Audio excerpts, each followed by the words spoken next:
Good morning. I made it. It is Monday morning. Made it to clinicals, and I'm going to head over to the hospital. So let's go.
Good morning. Trying to turn on all the lights here. Oops, sorry. I am going to be getting my eyelashes on while I talk to you wonderful people. It is day 2 of week 6 clinical.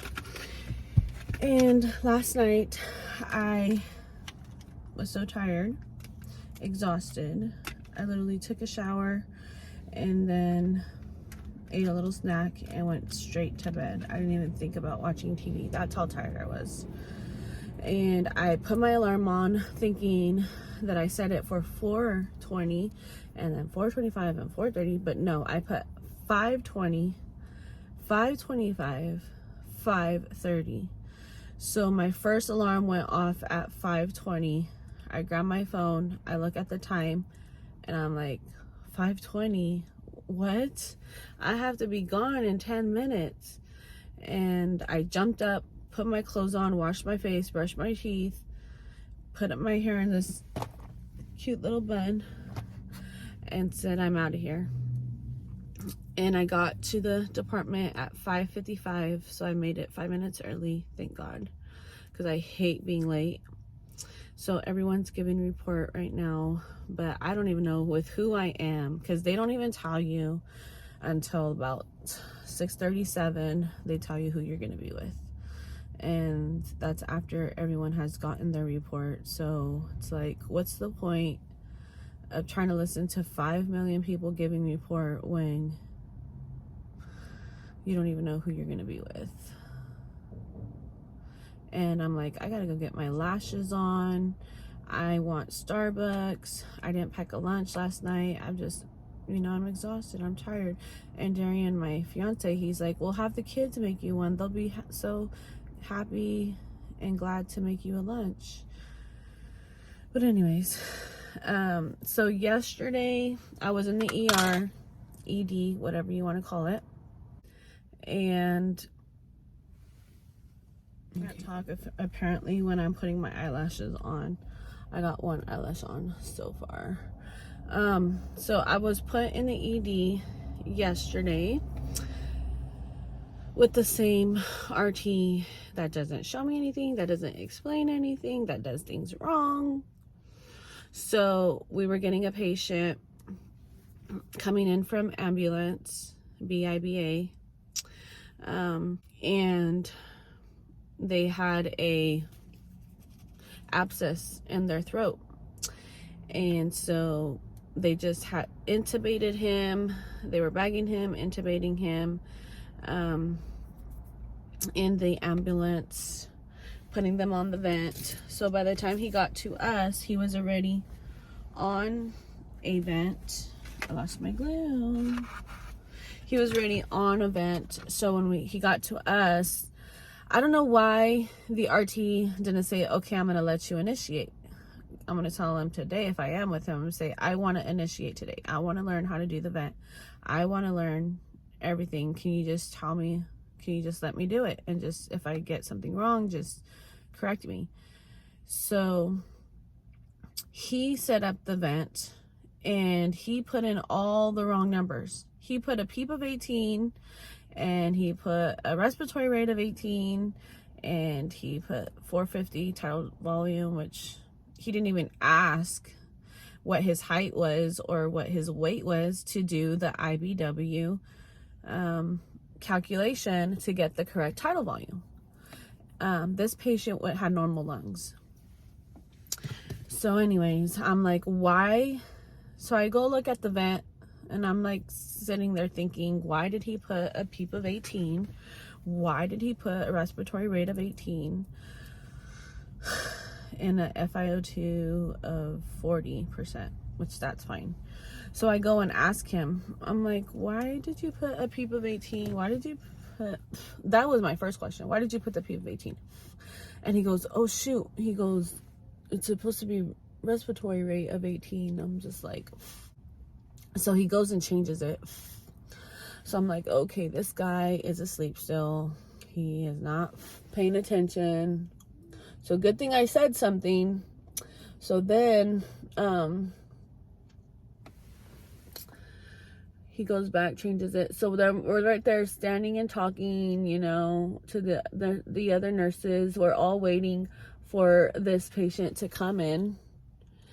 And he comes in, he sets him all up, hooks him up to the vent, doesn't let me do anything, doesn't explain anything to me. And I'm just like standing there looking. And so there's that. He gets a call for transport. I'm not able to go. I'm super bummed out because he's like, oh, I'm going to take you with me. He calls Pete, the head RT manager, whatever, head RT, because the other one's not here. My clinical instructor's not here. So he's like, I've talked to their clinical instructor before, and he said, yeah, that they can go. I gotta go back. So I'll be back later to explain more of what I learned yesterday and how my day goes today.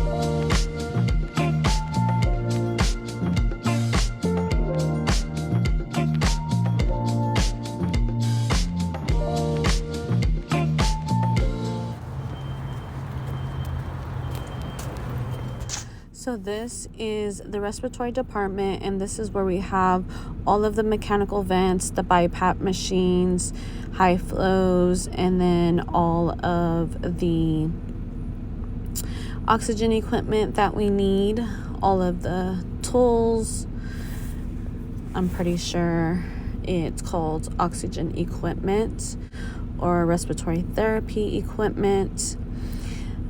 Right here we have, those are the BiPAP masks and different masks there. We have the disposable patient circuit, BiPAP wire circuit, BiPAP small mask, nasal nose cushion BC,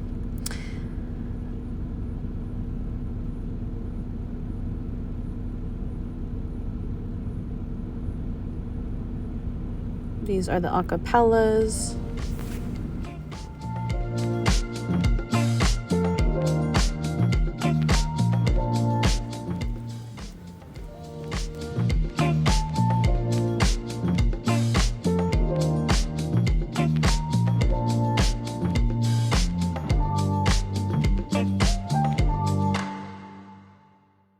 Hey guys, so today is Wednesday, March the 8th, and I am on my lunch break.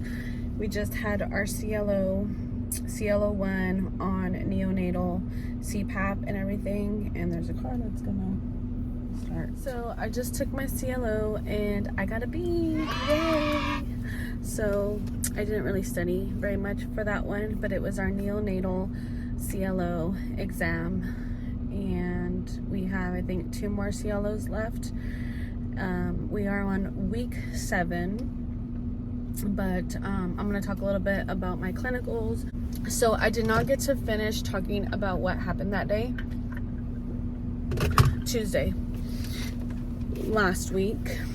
So my RT, he got a transport patient and had to transport them over to, I think, Fresno, or no, Bakersfield. He had to transport the patient to Bakersfield, and he said that I could go, but when he asked the head RT told him no, that I could not go and that I had to stay. And which is, I mean, it was okay, but it was dumb because the RT said that previously students did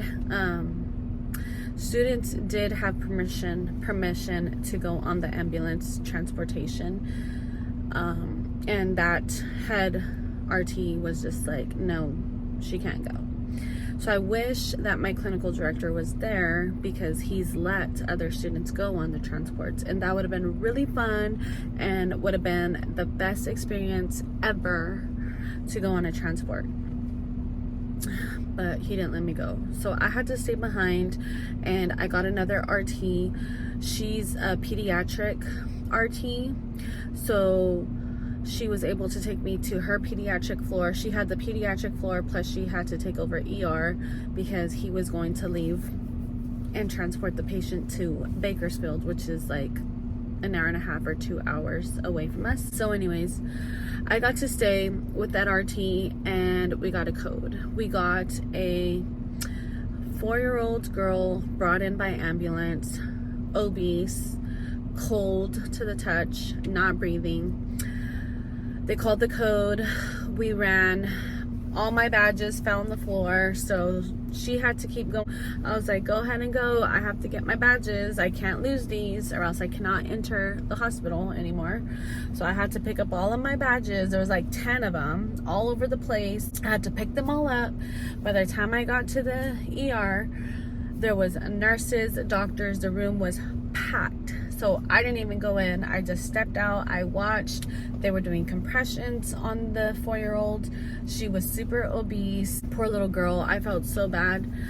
So they all took turns doing CPR. I did see a heart rate at one point, and then it went back down, flatlined. And then that was it. So the doctor asked, who objects the stopping of the code? And the whole room just got silent. Nobody objected. So then he said, okay, we're calling it, ETA passed at this time, And so after that, they had a debrief. So the doctor said, what could we have done better? It must have been another doctor, because that's the one that intubated. So she said there was no stylet, and the doctor said there was no stylet in the ET tube, and the RT said yes there was a stylet in the ET tube, and they said, well, it wasn't going in, and it was just way too hard to get an airway because the ET tube wasn't going in. So then they said, RT said, I didn't know where any of the supplies were. I'm not from the ER. I work in the pediatrics, so I'm not familiar where all the pediatric stuff was. So the NICU RT had to come and bring the NICU crash kit or intubation kit. And so then the nurse said, okay, let me show you where everything's at. This is where all of our crash kits are going to be, intubation kits are going to be. And that RT, she was like crying, and she was just, having a hard time. So the NICU RT told her, go take a breather, go take a walk, come back after you taken a break. And he said, I'll take the student. So she took off. Her eyes were like super red, super glossy, like she just wanted to cry. And her heart is in the peds. So any child, her heart is in that. And that was her first loss. That was her first loss as from a child age. So the RT said, I'll take the student. So I went ahead and went with the RT. He took me up to NICU. And so I got to see what the new NICU looks like, which was so exciting and awesome. And I'm so glad that I stayed, because if I would have went, I would have never been able to go to the NICU, and unless I got the NICU rotation next semester, but I'm not sure I'm gonna get that. So anyways, he took me up to the NICU. It looks so different from when my son was in the NICU. When my son was in the NICU, it was just this huge room, and there was multiple baby beds and multiple babies in the room. Now each baby has their very own room, which is amazing. Less stimulation, you know, less agitation and frustration on the baby.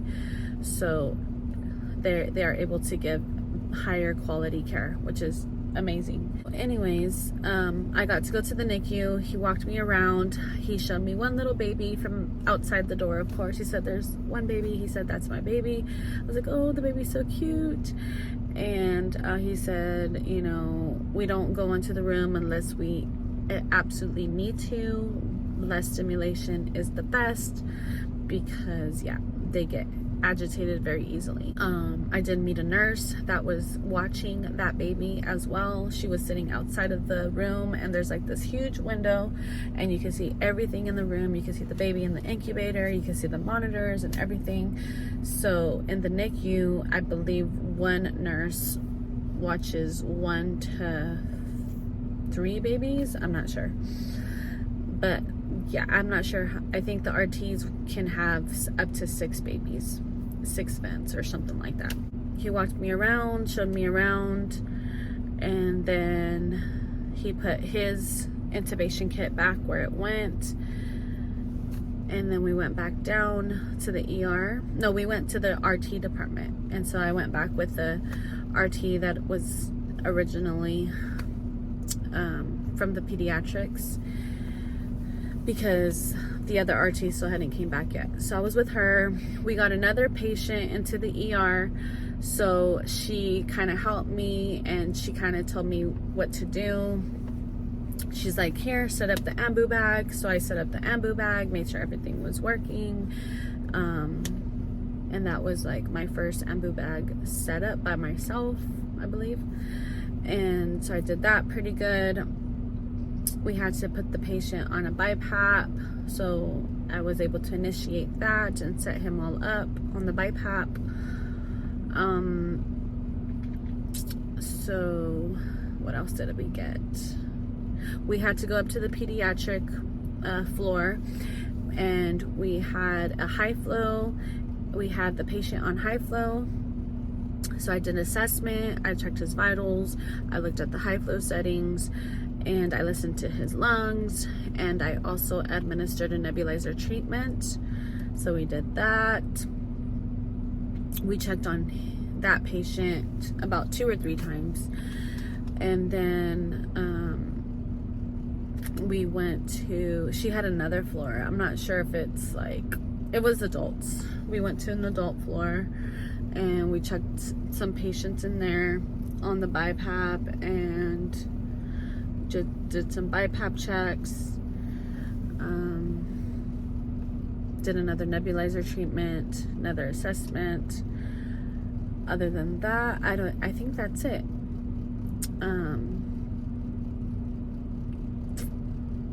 Yeah, it's been so long, I can't even remember everything.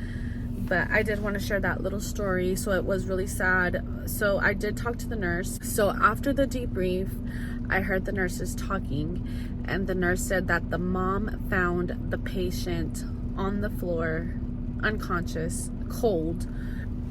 And the mom said, well, the baby was fine and walking around and talking an hour and a half ago. And in my mind, I'm like, an hour and a half ago?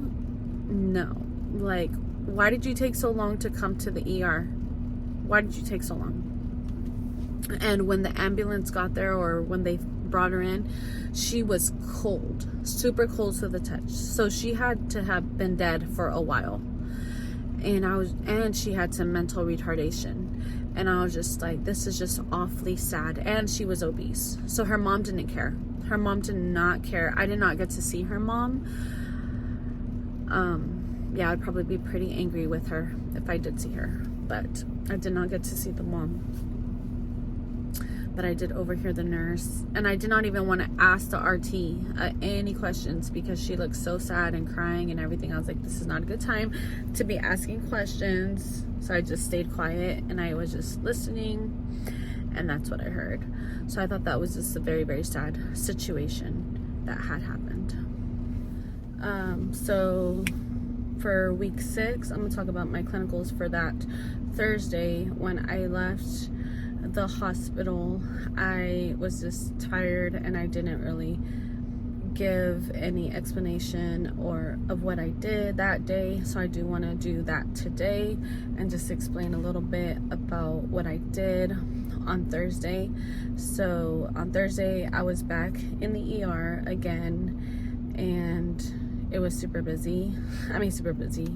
It was super slow. So all we did was nebulizer treatments and one BiPAP. I believe it was one BiPAP setup, or we had to remove the BiPAP from the room, wipe it down, put it away, and then we had 3 nebulizer treatments that we had to give. So it was just super slow.